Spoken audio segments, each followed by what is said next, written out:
मुरली मन मधुबन में प्रभु ने ऐसी बाची, देह और दुनिया सब कुछ भूली, गोप गोपिया नाची। ज्ञान की मुरली मन मधुबन में प्रभु ने ऐसी बाची, देह और दुनिया सब कुछ भूली, गोप गोपिया नाची। प्रेम छाछ पर नाचते वो जहान नचाते हैं। प्रेम छाछ पे नाचते वो जहान नचाते हैं। अजब नशा है गजब खुशी, बेहद हर्षाते हैं। अजब नशा है।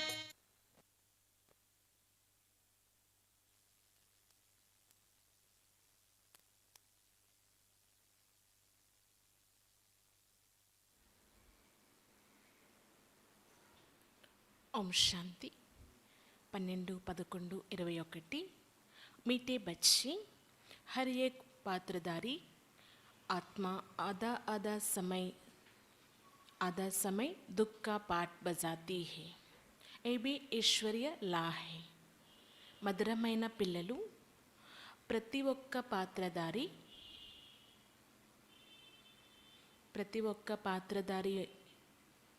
సగం సుఖం సగం దుఃఖం ఈ విధంగా పాత్ర అభినయిస్తారు। ఇది కూడా ఒక ఈశ్వరీయ లా నియమం। ప్రతి ఒక్క పాత్రధారి సగం సుఖం సగం దుఃఖం ఈ విధంగా పాత్ర అభినయిస్తారు। ఇది కూడా ఈశ్వరీయ నియమం। प्रश्न, बाप जो समझाते हैं ये समझाने बच्चों की बुद्धि में यथार्थ रीति कब बैठेगी? బాబా ఏదైతే అర్థం చేయిస్తారో అది పిల్లల బుద్ధిలో యథార్థంగా ఎప్పుడు కూర్చుంటుంది? బాబా అర్థం చేయించేది పిల్లల బుద్ధిలో యథార్థంగా ఎప్పుడు కూర్చుంటుందని అడుగుతున్నారు బాబా।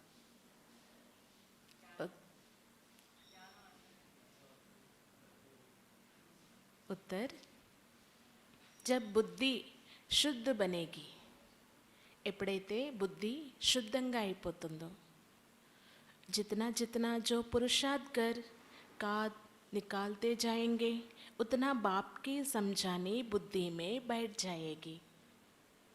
ఎంతెంత పురుషార్థం చేస్తూ మన యొక్క తృప్పుని తొలగించుకుంటూ ఉంటామో, మలినమనండి, తృప్పనండి, పతితత్వమనండి, ఎంత తొలగించుకుంటూ ఉంటామో అంతగా బాబా చెప్పేది బుద్ధిలో యథార్థంగా కూర్చుంటుందన్నమాట। అభీ తక్ బచ్చే సతో తక్ భీ ముష్కిల్ పహుంచే హై। ఇప్పటి వరకు పిల్లలు సతో వరకు అతి కష్టంగా చేరుకున్నారంట। హర్ ఏక్ కా పురుషార్థ్ అప్నా హై, ఎవరి పురుషార్థం వారిది। कोई सतो है तो कोई तमो भी है। కొంతమంది సతోగా ఉన్నారు భలే, మరి కొంతమంది తమోగా కూడా ఉన్నారు। అంటే సతో వరకు కూడా చేరుకోలేదు। లేకిన్ బన్నా హే సతో ప్రధాన్, కానీ అవ్వాల్సింది సతో ప్రధానంగా। సతో వరకు చేరిపోయాము చాలు అంటే సరిపోదు, కంప్లీట్గా సతో ప్రధానం అవ్వాల్సిందే అంటున్నారు బాబా। మరి సతో ప్రధానంగా అవ్వడానికి పురుషార్థం చేయాలి। ఎంత మనం పురుషార్థం చేస్తామో మలినాలు తొలగిపోతాయో అప్పుడే బాబా చెప్పే ప్రతిదీ బుద్ధిలోకి వచ్చి ఉంటుంది యథార్థంగా। గీత్, దూర్ దేశ్ కా రెహనే వాలా ఆయే పరాయే దేశ్। దూరదేశంలో నివసించే బాబా పరాయి దేశంలోకి వచ్చారు। ఓం శాంతి।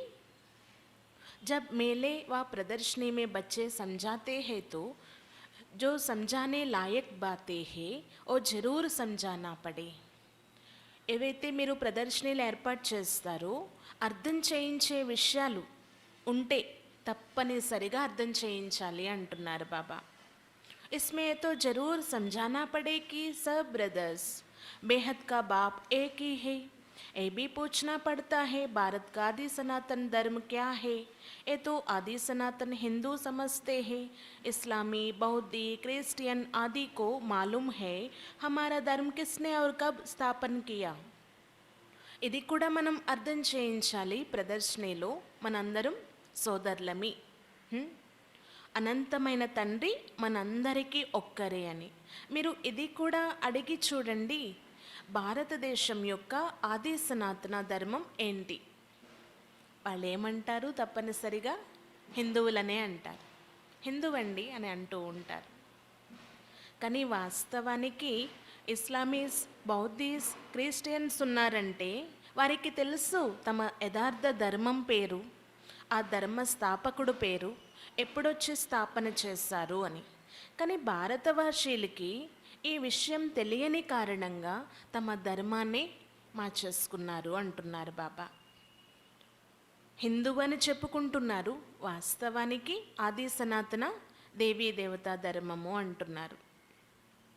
అయితే దేవీ దేవతలు ఎప్పుడు ఉండేవారు, ఎలా రాజ్యం చేసేవారు, ఈ విషయాలు కూడా ఏమీ బుద్ధిలో లేవు అనే చెప్పొచ్చు. ఏ భారతవాसी बिल्कुल ही नहीं जानते. ये बिल्कुल ज़रूर बात है, ज़रूर बात समझाना पड़े. किसके भी ध्यान में नहीं आता. ప్రాచీన భారతదేశ్ గాయా జాతా హేనా, ఇవి చాలా తప్పనిసరి విషయాలు. మరి ఇలా తప్పనిసరి విషయాలు అర్థం చేయించవలసే ఉంటుంది. ప్రాచీన భారతదేశం మహిమ కూడా చేయబడి ఉంది, కానీ ఇవి ఎవరికి అర్థం కావటం లేదు చూడండి అంటున్నారు బాబా. దేవతా ధర్మం ఎప్పుడు ఉండేది అనేది ఎవరి బుద్ధిలోకి రావటం లేదు. కేవలం మీ ధర్మం ఏంటి అని అడిగితే హిందువులని చెప్పుకోవడం వరకే, కానీ ఆ హిందువు అనే పేరు ఎలా వచ్చింది, ఎవరు పెట్టారు, ఇది కూడా ఎవరికీ తెలియటం లేదు అంటున్నారు బాబా. అనేక సార్లు లక్ష్మీనారాయణలు రాజ్యం చేశారు, వెళ్ళారు. వారి యొక్క స్మృతి చిహ్నాలు కూడా ఉన్నాయి. ఈ సమయంలో మనం చూస్తూ ఉన్నాము. దేవతలు అని చెప్పుకోగలిగే దైవీ గుణాలైతే ఎవరిలోని లేవు అంటున్నారు బాబా. ఎందుకంటే వికారులుగా అయిపోయి ఉన్నారు కదా. ఇది ఏమని చెప్పొచ్చు అంటే విక్రమ సంవత్ అంటున్నారు బాబా. వికారుల యొక్క రాజ్యం నడుస్తూ ఉంది. ఎప్పటి నుండి ఇది విక్రమ సంవత్సరం అనేది స్టార్ట్ అయింది? ద్వాపర యుగం నుండి కదా.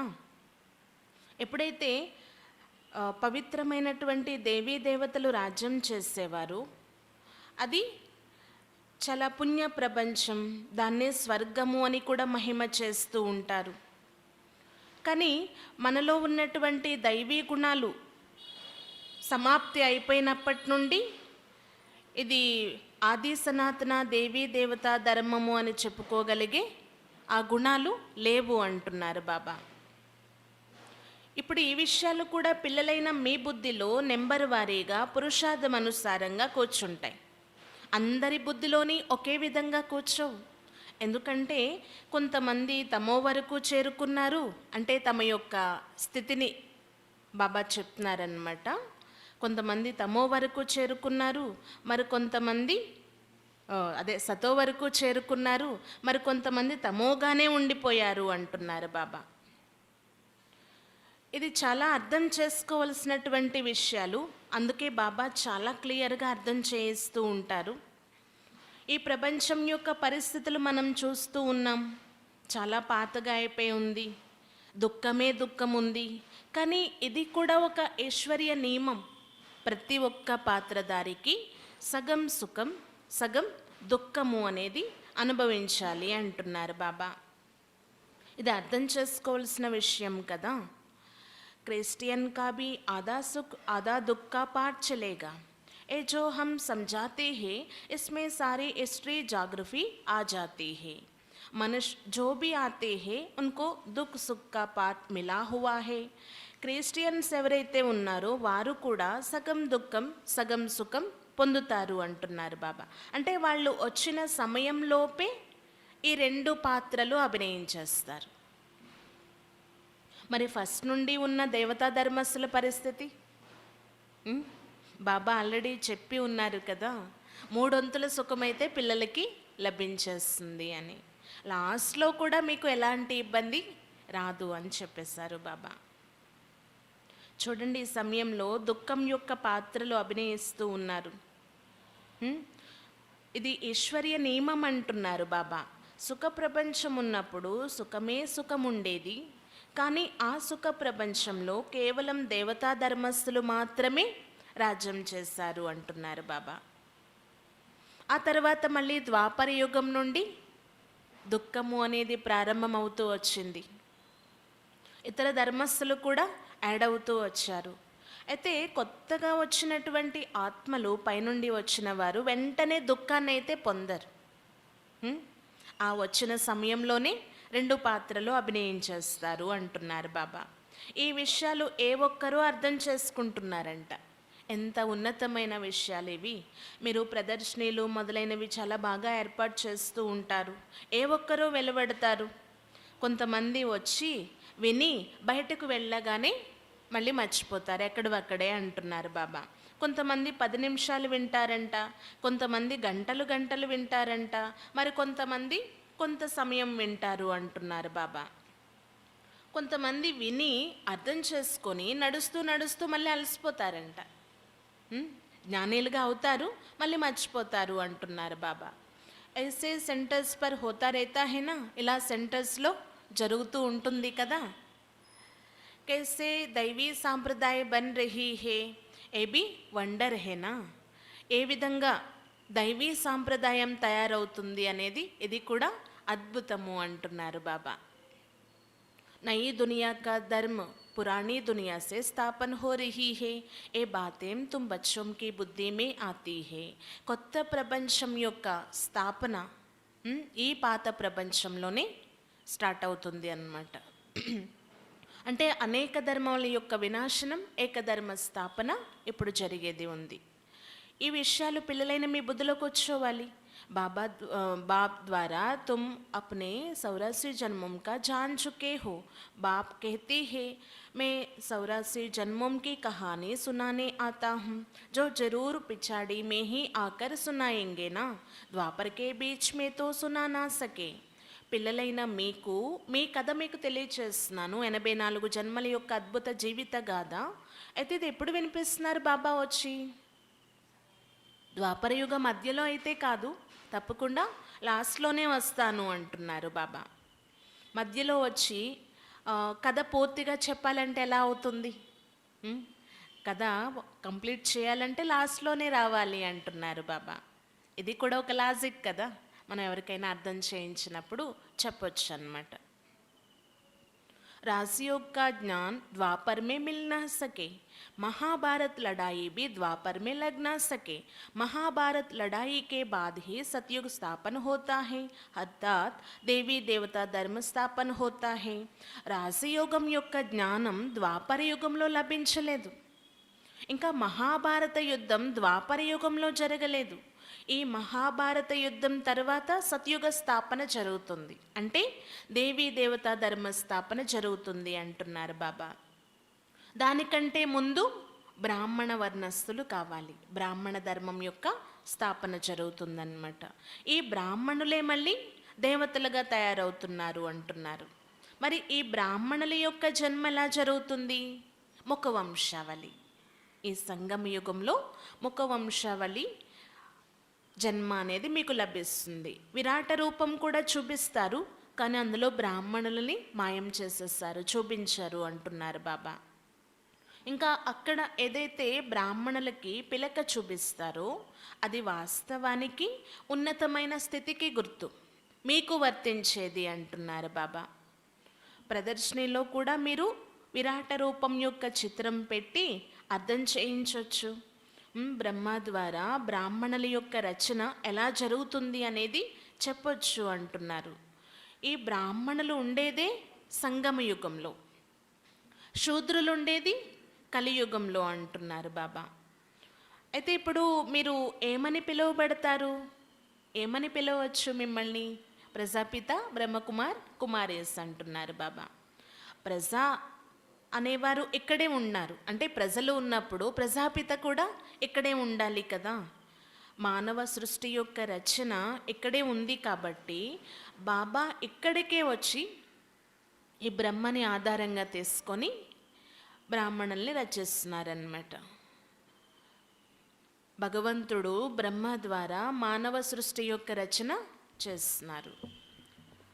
ఎలా అయితే కాదు, క్రిస్టియన్ ద్వారా చేస్తున్నారు అనేదేమీ కాదు, అలాగే బౌద్ధిస్ట్ ద్వారా చేస్తున్నారు అనేది కాదు, బ్రహ్మ ద్వారానే నేను చేస్తాను అంటున్నారు బాబా.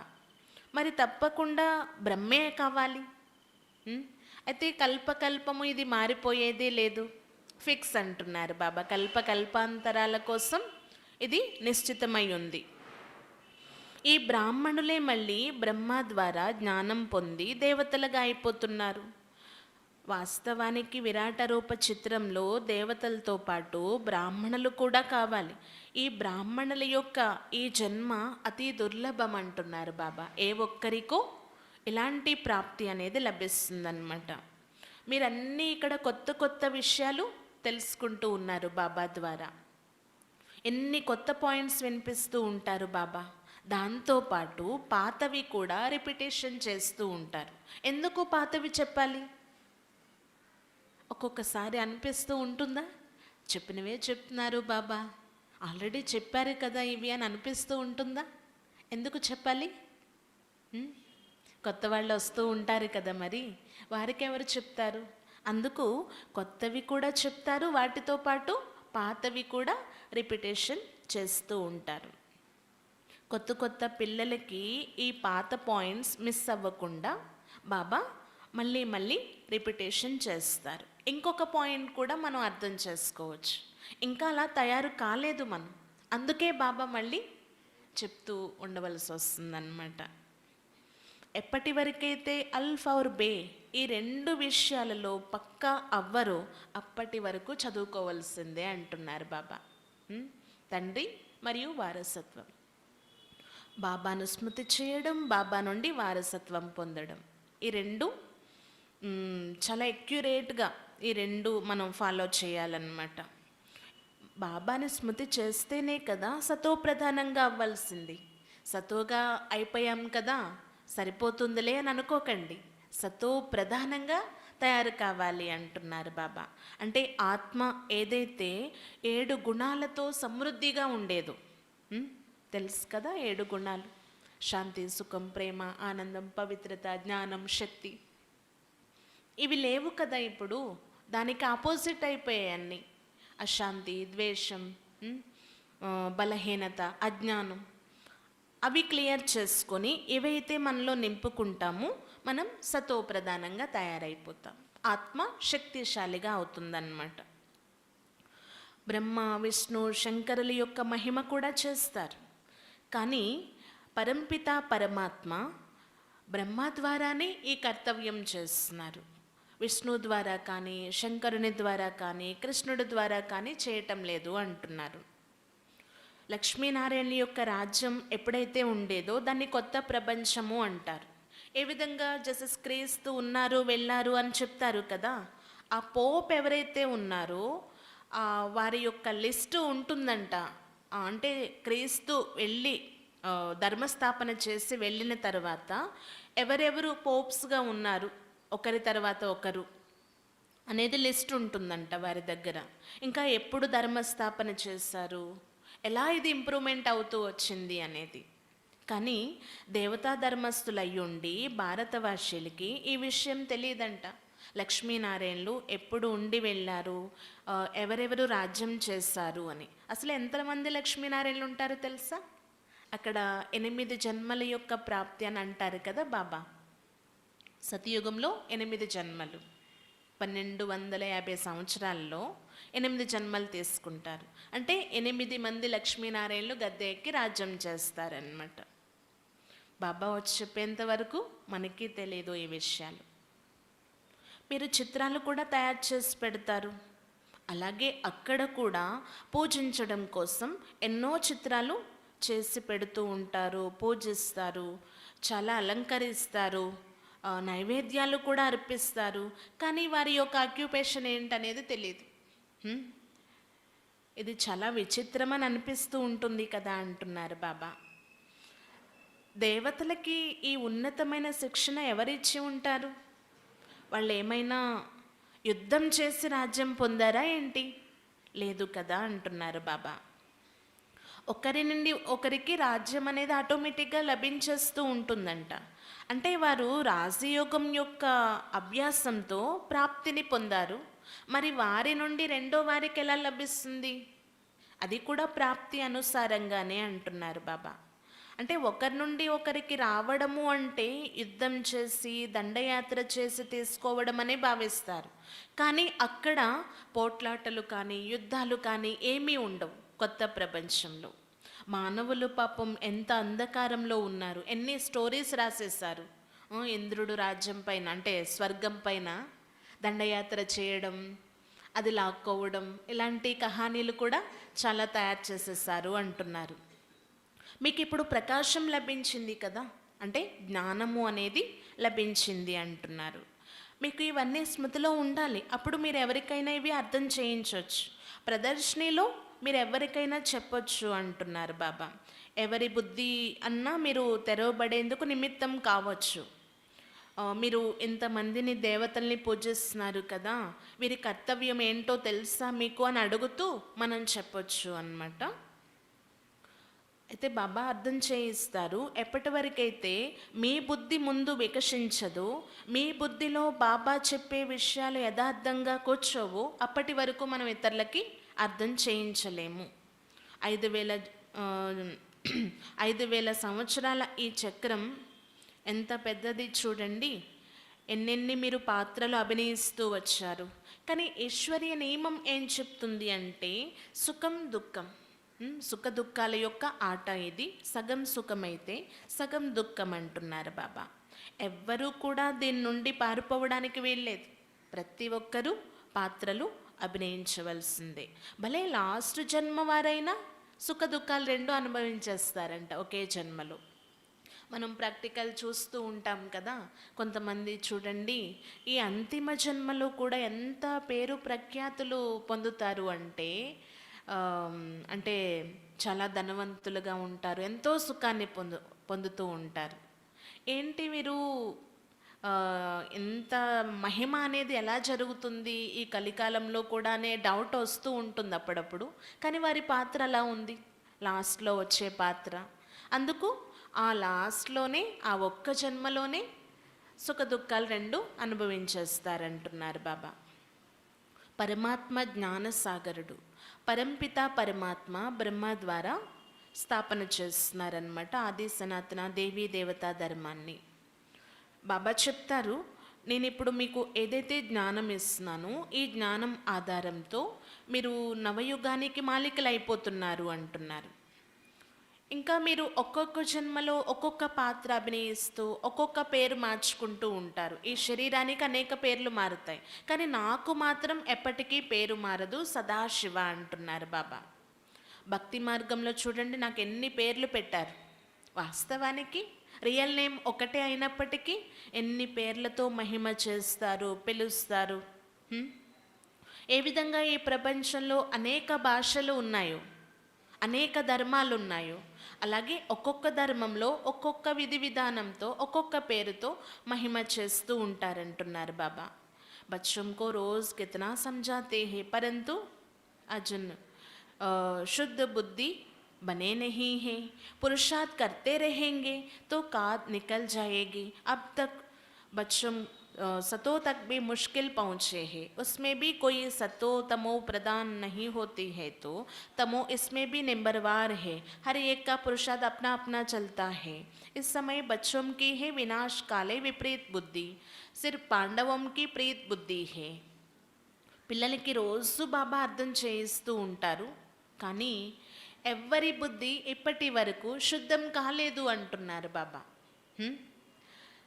పురుషార్థం బలే చేస్తున్నారు, పురుషార్థం చేయవలసిందే, ఆ తృప్పు అనేది తొలగాలి అంటే.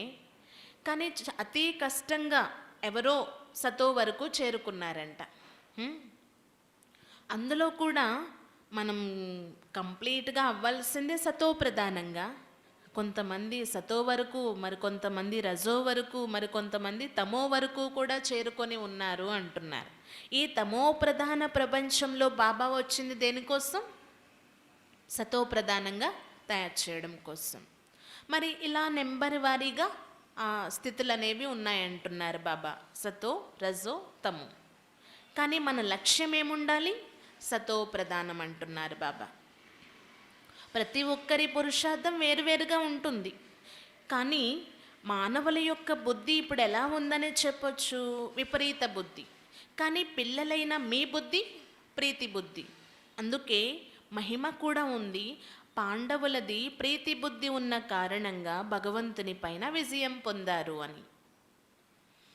ఈ సమయంలో అసుర సాంప్రదాయస్తులు ఉన్నారు, మీరేమో బ్రాహ్మణ సాంప్రదాయస్తులు అంటున్నారు బాబా.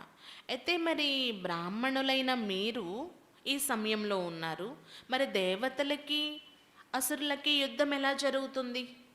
ఎప్పుడైతే మీరు దేవతలుగా అయిపోతారో అక్కడ అసురులు అనేవారు ఉండరు. వాస్తవానికి దేవతలుగా అయ్యేటటువంటి మీ విషయం అది అంటున్నారు బాబా. అలాగని మీరు వారితో పోట్లాడరు. అసురీ అవగుణాలు ఏవైతే ఉన్నాయో వాటితో ఘర్షణ పడుతూ ఉంటారు. అవి తొలగించుకునే ప్రయత్నాన్ని అక్కడ యుద్ధంగా చూపించారు. అంతేకాని రియల్ యుద్ధాలేమీ అక్కడ జరగలేదు అంటున్నారు బాబా. ఎంత భయానక విషయాలు చెప్పేశారో చూడండి. పెద్ద యుద్ధం జరిగింది, అందరూ మరణించారు, దానికి ఒక పెద్ద మైదానం చూపించారు, ఇవేమీ జరిగేది లేదు అంటున్నారు బాబా. భలే బాంబులు మొదలైన వాటి ద్వారా ఈ ప్రపంచం వినాశనం కావాల్సిందే, పాత సృష్టి అనేది. కానీ అంతగా సోదరులు పోట్లాడుకునే విధంగా అలాంటి యుద్ధాలేమీ జరగవు అంటున్నారు బాబా. మీరు ఎప్పుడైతే ఈ పంచ వికారాలని విడిచిపెట్టి సతో ప్రధానంగా అయ్యే లక్ష్యం తీసుకుంటారో, సతో ప్రధానంగా అయ్యే ప్రయత్నం చేస్తారు, అదే మహాభారత యుద్ధం అంటున్నారు బాబా. పవిత్రంగా అవ్వడానికి విఘ్నాలు కూడా వస్తూ ఉంటాయి. పవిత్రంగా అవ్వకుండా మరి రాజ్యాధికారం పొందలేరు అంటున్నారు బాబా. అందుకు ఇక్కడ చాలా ముఖ్యమైనదేంటి? పవిత్రత. ఇప్పుడు మీతో చాలా యుద్ధం నడుస్తూ ఉంది, గుణాలు మరియు అవగుణాల యొక్క ఘర్షణ నడుస్తూ ఉంది అంటున్నారు బాబా. కొంతమంది 2 నెలలు 3 నెలలు నడుస్తారంట, బాబా చెప్పినట్లు అలసిపోతారు అంటున్నారు బాబా. నడుస్తూ నడుస్తూ అలసట వచ్చేస్తుందన్నమాట. మరి ఏమని చెప్పొచ్చు వారి కోసం? భాగ్యంలో లేదనే చెప్పొచ్చు. అలాంటి వారు సాధారణ ప్రజలుగా అయిపోతారు. ప్రజలు కూడా ఎంతోమంది కావాలి కదా అంటున్నారు బాబా. ప్రజలు ఎంతోమంది ఉంటారు, రాజు రాణిగా అయ్యేవారు చాలా తక్కువ మంది. ఇంకా బాబా చెప్తారు, ఈ సమయంలో మనం చూస్తూ ఉన్నాము, అన్నం దొరకనటువంటి పరిస్థితి. అన్నం తక్కువైపోయిన కారణంగా మనుషులు ఆకలితో మరణించవలసిన పరిస్థితులు మనం చూస్తూ ఉన్నాం. ఒక్కొక్కసారి కుంభపోత వర్షాలు, మరొకసారి వర్షాలు పడకపోవడం, ఇవన్నీ ప్రకృతి వైపరీత్యాలు చాలా అల్లకల్లోరాలు చేస్తూ ఉంటాయంటున్నారు బాబా. మరి ఇవే కదా వినాశనానికి నాంది. మీరు అన్నీ సాక్షాత్కారం చేస్తారు ముందు ముందు అంటున్నారు బాబా. మరి దేనికంటే ముందే మీరు ఎవర్ రెడీ అయిపోవాలి. అక్కడ కృష్ణుడి యొక్క మహల్లోకి వెళ్ళేందుకు అర్హులుగా అయిపోవాలి అంటున్నారు బాబా. ముందు ముందు ఎన్ని మరణాలు సంభవిస్తాయంటే మీరు చూస్తారు. అలా చూస్తూ చూస్తూ ఉండగానే మరణించి పడిపోతారు అంటున్నారు. శరీరాలు విడిచి ఆత్మలు మాత్రం వెళ్ళిపోతాయన్నమాట. అలాంటి పరిస్థితి కూడా వచ్చేది ఉంది అంటున్నారు బాబా. ఇవన్నీ మరి మారవలసిందే. బాబా స్టార్టింగ్లో ఎలా అయితే కొంతమందికి సాక్షాత్కారాలు చేయించారో, అంతిమంలో కూడా మీరు ఎన్నో సాక్షాత్కారాలు పొందుతారు అంటున్నారు బాబా. ఎవరు ఎంతగా ఎక్కువ పురుషార్థం చేస్తారో వారికి ఎక్కువ నశ ఉంటుందంట. ఖుషి ఉంటుంది. ఎలాంటి పరిస్థితుల్లో అయినా వాళ్ళు విజయం పొందగలరు అంటున్నారు బాబా. ఇప్పుడు మీరు మాస్టర్ నాలెడ్జ్ఫుల్ కదా, జ్ఞానమైతే లభించింది. ఆ జ్ఞానాన్ని బుద్ధిలో పెట్టుకొని వినాశనం యొక్క జ్వాల ఏదైతే ప్రజ్వలితం అయ్యేది ఉందో దానికంటే ముందే మీరు శక్తిశాలిగా అయిపోండి అంటున్నారు బాబా. ఈ సమయంలో మనకి జ్ఞానం దొరకడం చాలా అదృష్టమనే చెప్పచ్చు. ఈ జ్ఞానం అనేది మనల్ని అన్ని రకాల పరిస్థితుల్ని నుండి రక్షిస్తూ ఉంటుంది. మరి బుద్ధిలో అంత నష ఉంటుందా? ఎప్పటి వరకైతే బాబా చెప్పే విషయాలు బుద్ధిలో ఇమడవో, యథార్థంగా మనం అర్థం చేసుకోలేము, అప్పటి వరకు ధారణ కూడా సరిగా జరగదు అంటున్నారు బాబా. మరి బాబా చెప్పే విషయాలు యథార్థంగా బుద్ధిలో నిలవాలి అంటే బుద్ధి శుద్ధం కావాలి, పవిత్రంగా ఉండాలి అన్నమాట. మీరు ఈ జ్ఞానాన్ని ధారణ చేసి బాబా వారిగా అయ్యి ఈ పాత శరీరాన్ని వదిలిపెట్టి వెళ్ళి ప్రిన్సెస్గా అయిపోతారు. మరి ఈ చదువు ఎంత ఉన్నతమైనదో చూడండి. ఇక్కడ ఏమైనా సాదాసీదా సంపాదన జరుగుతుందా? అవినాశి సంపాదన జరిగిపోతుంది అంటున్నారు బాబా.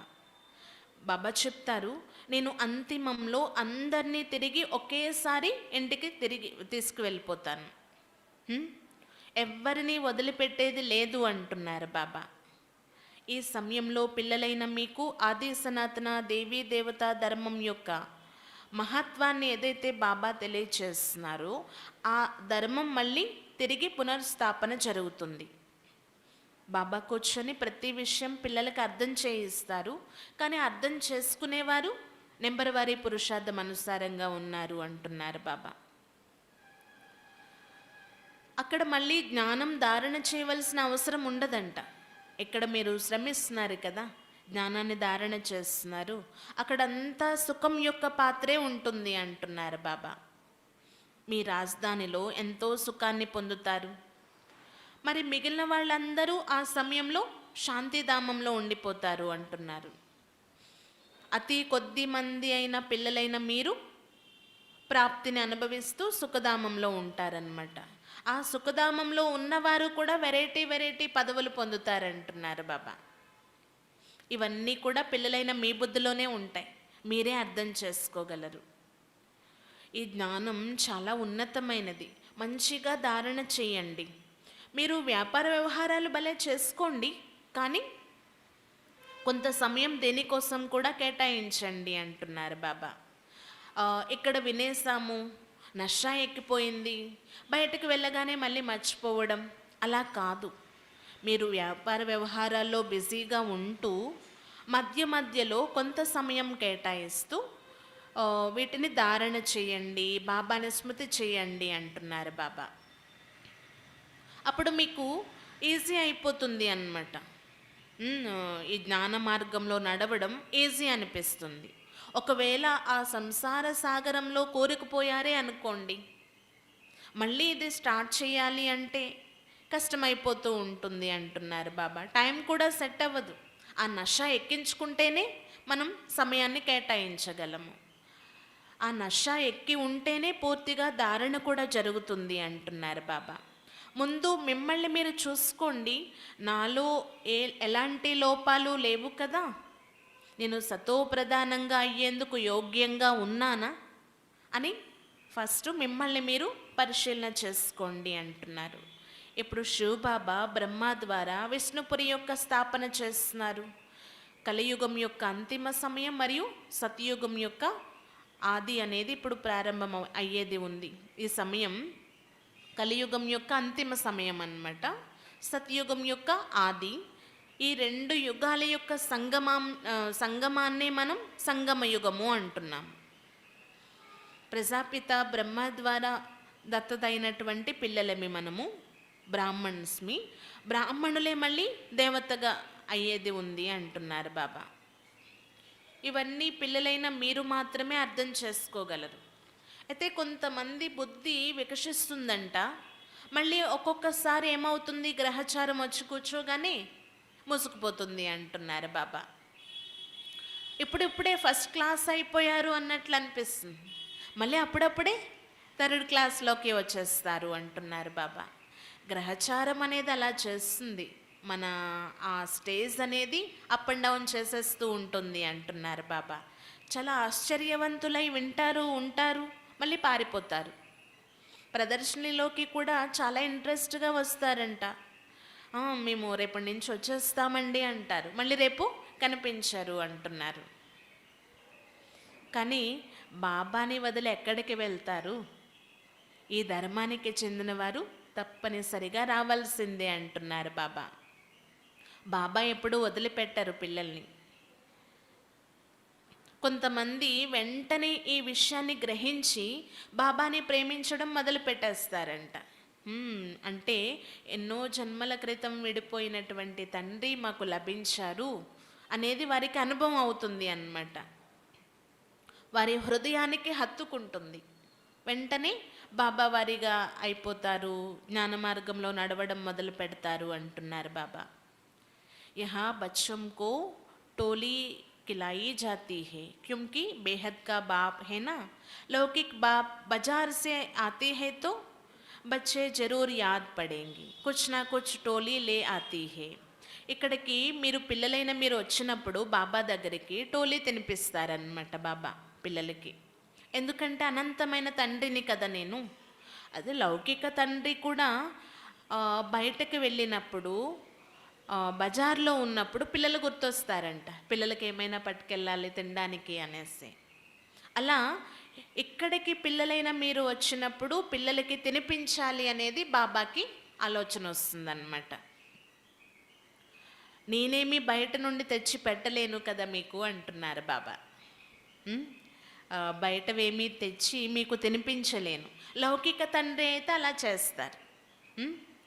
ఇక్కడైతే మీరు నా దగ్గరికి వచ్చినప్పుడు నేను మీకు తినిపిస్తాను అంటున్నారు బాబా.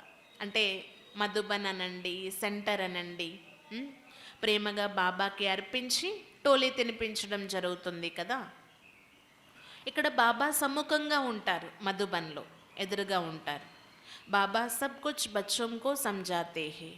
ये द्वापर से ऋषि मुनि जो सतो प्रधान थे, जिनकी बुद्धि को ताला लगा हुआ नहीं था, वो भी कहते थे रचता और रचना को हम नहीं जानते. ఇక్కడ బాబా ప్రతి విషయం చాలా క్లియర్గా అర్థం చేయిస్తారు పిల్లలకి.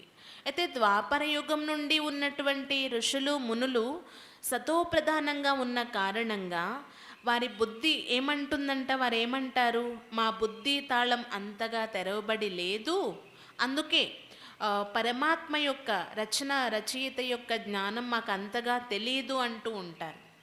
ఇప్పుడు తమో ప్రధాన బుద్ధి ఉన్న కారణంగా మేమే ఈశ్వరుని యొక్క ప్రతిరూపాలమని చెప్పుకుంటూ ఉన్నారు. ఎంత తేడా ఉందో చూడండి అంటున్నారు బాబా. ఈరోజు కలియుగంలో మనం చూస్తూ ఉన్నాం, ప్రతి ఒక్కరి బుద్ధి తాళం పూర్తిగా బంద్ అయి ఉంది అంటున్నారు బాబా. అందరికీ తాళం వేయబడి ఉంది అన్నమాట. అయినా సరే ఎలా చెప్తున్నారు, మేమే మీకు ఈశ్వరుణ్ణి పొందే మార్గాన్ని చూపించగలము అని అంటూ ఉన్నారంట. వేదాలు, శాస్త్రాలు, ఇంకా ఋషులు మునులు కూడా ఏం చెప్తున్నారంటే భగవంతుణ్ణి పొందడం చాలా ఈజీ, మేము మీకు మార్గాన్ని చెప్తాము అని అంటూ ఉన్నారు. కానీ అప్పట్లో ఉన్నటువంటి ఆ ఋషులు మునులు ఎంతో కొంత వారి బుద్ధి తాళం తెరవబడి ఉన్నా సరే మాకు తెలియదు అంటూ వచ్చారు అంటున్నారు బాబా. అయితే ఈ ఋషులు మునులు కూడా ఆ వేద శాస్త్రాలే చదువుతారు, పాయింట్స్ కూడా చాలా వారి బుద్ధిలో ఉంటాయి, కానీ ఏమీ అర్థం చేయించలేరు అంటున్నారు బాబా. భక్తులకి అర్థం చేయించడం కోసం వాళ్ళు కంఠస్థ పెడతారంట, యథార్థమైతే లేదు అనే చెప్పొచ్చు అంటున్నారు. अच्छा मीठे मीठे से खिलाते बच्चों प्रति माता पिता बाप दादा का याद प्यार और गुड मॉर्निंग. रूहानी बाप की रूहानी बच्चों को नमस्ते. हम रूहानी बच्चों की रूहानी बाप दादा को याद प्यार गुड मॉर्निंग और नमस्ते. धारणा के लिए मुख्य सार. पहले पॉइंट, भगवान हमको पढ़ाकर भगवती भगवान बनाते हैं, इसे खुशी व नशे में रहना है. रचता व रचना का ज्ञान बुद्धि में रख दूसरों को सुनाना है. మొదటి పాయింట్, భగవంతుడు స్వయంగా మమ్మల్ని చదివించి భగవాన్ భగవతీలుగా తయారు చేస్తున్నారు అనే ఖుషీలో, నషాలో ఉండాలి. భగవంతుడు మమ్మల్ని చదివించి భగవాన్ భగవతిగా తయారు చేస్తున్నారు అనే ఖుషి మరియు నషాలో ఉండాలి. రచయిత మరియు రచన యొక్క జ్ఞానాన్ని బుద్ధిలో పెట్టుకొని ఇతరులకి వినిపించాలి.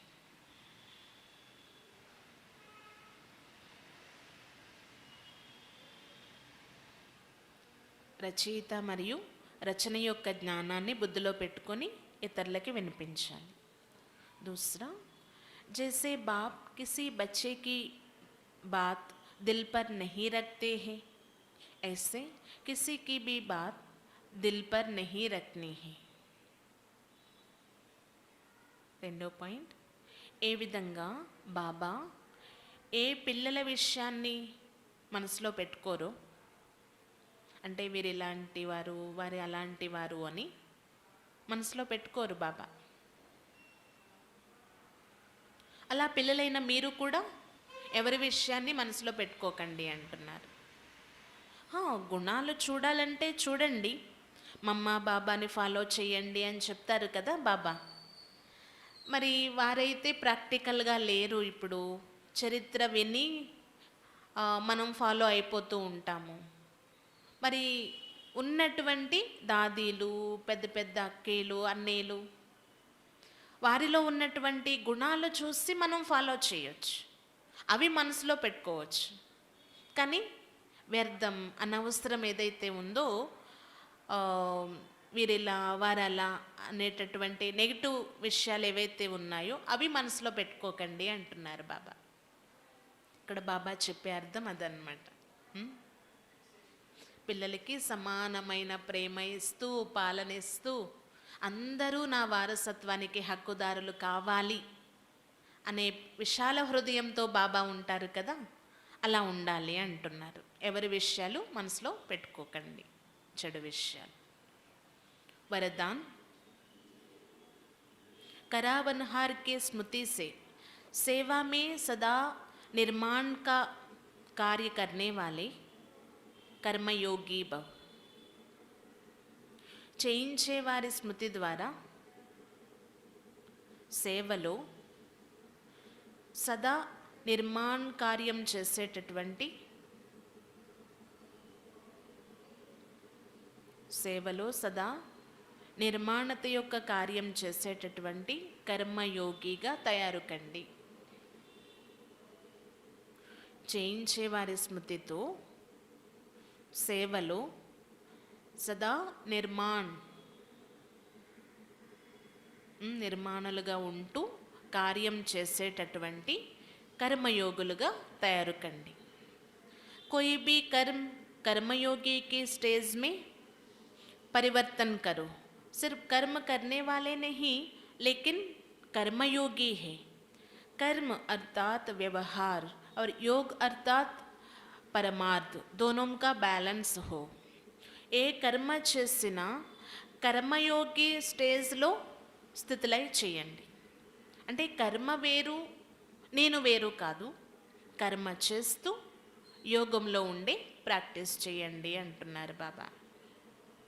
అంటే కేవలం కర్మ చేశాను అయిపోయింది కాదు, కానీ భలే కర్మ చేయండి.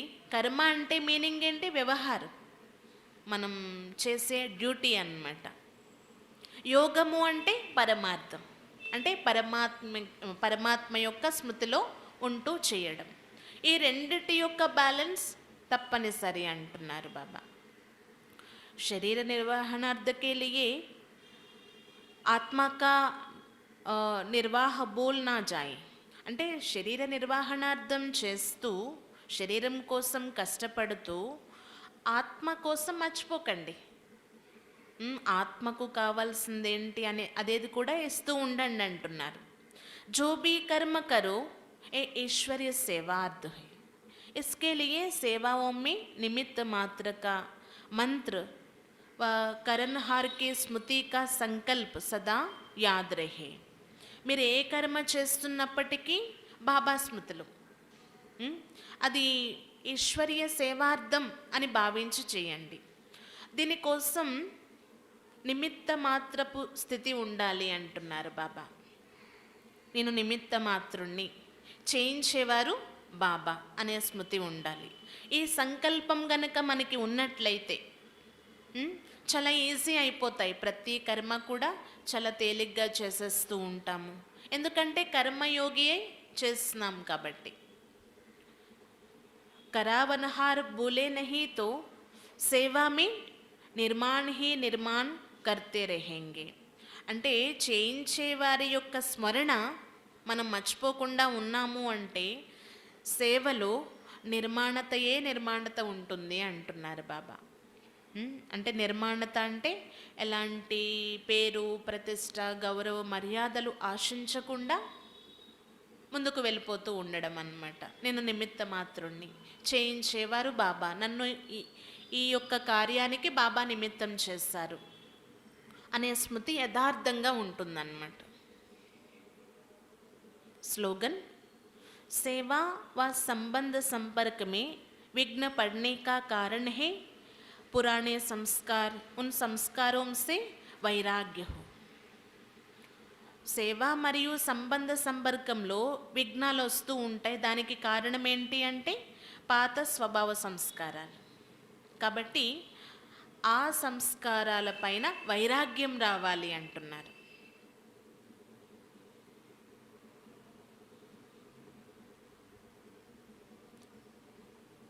సేవ కావచ్చు, సంబంధ సంపర్కం కావచ్చు, విఘ్నాలు వస్తూ ఉంటాయి. దానికి కారణం పాత సంస్కారాలు. ఆ సంస్కారాల పైన వైరాగ్యం కలగాలి. ఇప్పుడు ఏదో అల్పకాలిక వైరాగ్యం కాదు.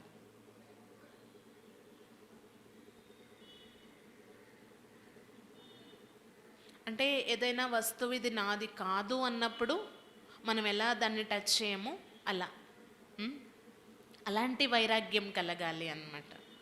ఈ పాత స్వభావ సంస్కారాలు నావి కానే కాదు అన్నట్లుగా.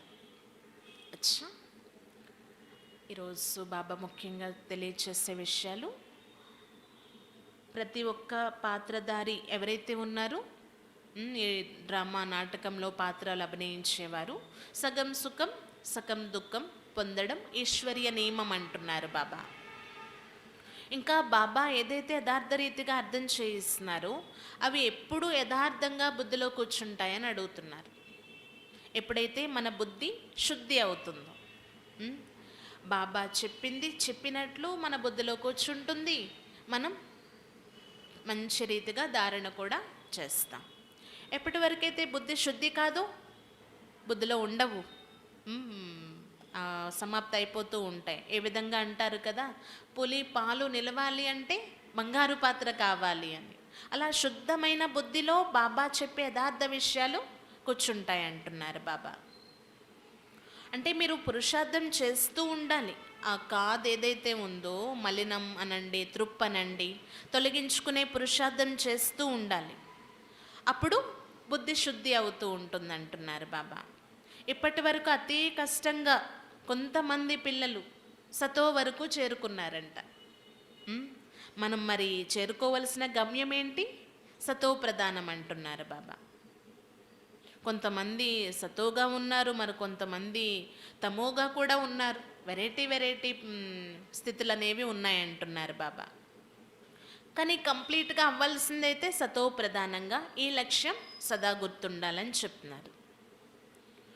ఇంకా మనం ప్రదర్శనలు ఏర్పాటు చేసినప్పుడు అర్థం చేయించవలసిన చాలా ముఖ్యమైన పాయింట్స్ తప్పనిసరిగా అర్థం చేయించాలి. మనమందరం సోదరులమి, మన తండ్రి ఒక్కరే. ఇంకా ఈ భారతదేశంలో ఎప్పుడు లక్ష్మీనారాయణ రాజ్యం ఉండేది, ఏ విధంగా వాళ్ళు రాజ్యం చేసేవారు, ఈ హిందూ అనే ధర్మం ఎప్పుడు వచ్చింది, దీనికి ఈ ధర్మం పేరు ఎలా మారింది, ఈ విషయాలు మనం చాలా క్లియర్గా అర్థం చేయించవచ్చు అంటున్నారు బాబా. ఇంకా ఈరోజు ఇదే లక్ష్యం ఇచ్చారనమాట బాబా, సతో ప్రధానంగా అయ్యే తీరాలి. పవిత్రత అనేది చాలా ముఖ్యం, బుద్ధిని శుద్ధంగా చేసుకోవాలని చెప్తున్నారనమాట బాబా. ఇంకా భగవంతుడే మనల్ని భగవాన్ భగవతిగా తయారు చేస్తున్నప్పుడు ఆ కుషినశ ఉండాలి, ఎందుకు ఉండటం లేదని అడుగుతున్నారు బాబా. ఈ విషయాలు బుద్ధిలో ఉంచుకోవాలన్నమాట. ఇంకా ఎవరి విషయాలు మన మనసులో పెట్టుకోకూడదు, అనవసరమైన చెడు విషయాలు బుద్ధిలో ఉంచుకోకూడదు. చేయించే వారి యొక్క స్మృతి చాలా అవసరము. చేయించే వారి యొక్క స్మృతి చేస్తూ మనం సేవ చేసినప్పుడు ఆ కార్యం సఫలీకృతం అవుతుంది, నిర్మాణచితంగా ఉండగలము అని చెప్తున్నారు బాబా. ఇంకా వేటిపైన వైరాగ్యం కలగాలన్నారు బాబా? పాత స్వభావ సంస్కారాలు ఏవైతే ఉన్నాయో వాటిని సమాప్తి చేసేయాలి. ఆ సంస్కారాలపైన వైరాగ్యం కలగాలి. లేదు అంటే అవే సేవల్లో కావచ్చు, సంబంధ సంపర్కంలో కావచ్చు, విఘ్న రూపం కావచ్చు అంటున్నారు. అచ్చా, ఓం శాంతి.